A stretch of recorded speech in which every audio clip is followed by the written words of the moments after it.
Sir हजुरको परिचय पाउन। नमस्कार हजुर, मेरो नाम चाहिँ ताराबहादुर पटवाल। घर चाहिँ मोरङ हो। अहिले चाहिँ काठमाडौँमै छु। मैले सुने अनुसार चाहिँ हजुर क्रिस्चियन पनि हुनुहुन्छ। अहिले के गर्दै हुनुहुन्छ? म क्रिस्चियन चाहिँ पहिला थिएँ, धेरै अगाडि हो। 2004 जुनको 20देखि चाहिँ छोड्न चाहिँ 2 वर्षदेखि छोडेको, तर अफिसियली रूपमा चाहिँ 2016मा छोडे हो। एक्स क्रिस्चियन भन्न मिल्छ हजुरले। नेपालमा त क्रिस्चियनहरू बढ्दो रूपमा छन्, तर तपाईँहरू त छोडिराख्नु भएको छ। के कारणले छोड्नुभयो? बढ्दो रूपमा त अब कतिपयले आफ्नो धर्म संस्कृति कल्चर के हो नपढी नबुझिकन उताको आकर्षणको भरले गएको हो। तर अलिकति पढे लेखेको अलिकति साक्षर मान्छेले चाहिँ हाम्रो पनि के रहेछ अनि उताको के रहेछ भनेर बाइबल पढ्यो भने सायद छोड्नेको सङ्ख्या अलिक बढ्ला कि जस्तो लाग्छ है मेरो विचारमा चाहिँ। तपाईँलाई चाहिँ के कुराले आकर्षित गरेर उता पुऱ्याएको थियो र?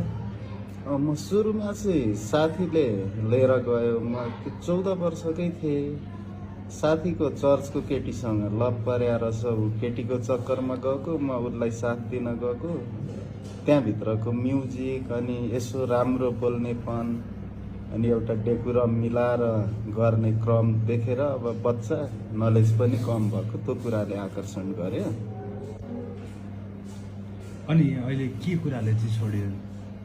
अलिक पछि जाँदा चाहिँ तपाईँको 2004 म 9मा पढ्थेँ। जब 5मा चाहिँ एसएलसी दिएँ, 6मा जब उच्च शिक्षा पढ्दै जाँदा बाइबल पनि पढ्दै गएँ। अनि डाउट लागेर चाहिँ तीको पास्टर अथवा दास भन्नेहरूसँग डिस्कस सुरु भयो।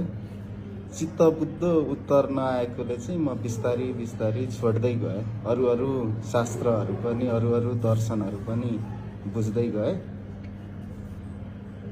तर नेपालमा भएका क्रिस्चियनहरूले त हिन्दू धर्ममा मात्रै विभेद देखिरहेका हुन्छ, त्यहाँभित्र पनि त्यस्तो केही पाउनुभयो कि? त्यो भित्र नि विभेद रहेछ।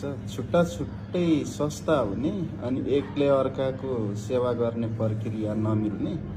मगको प्याटर्न चाहिँ एल्सदाई थियो। यो कालिम्पोङबाट ब्रदर बक्सिङ भन्नेले सुरु गरे रहेछ। त्यसको प्याटर्न नेपाल, भुटान, हङकङ जो लाउरेहरू बस्तीमा चाहिँ अलि सीमित थियो।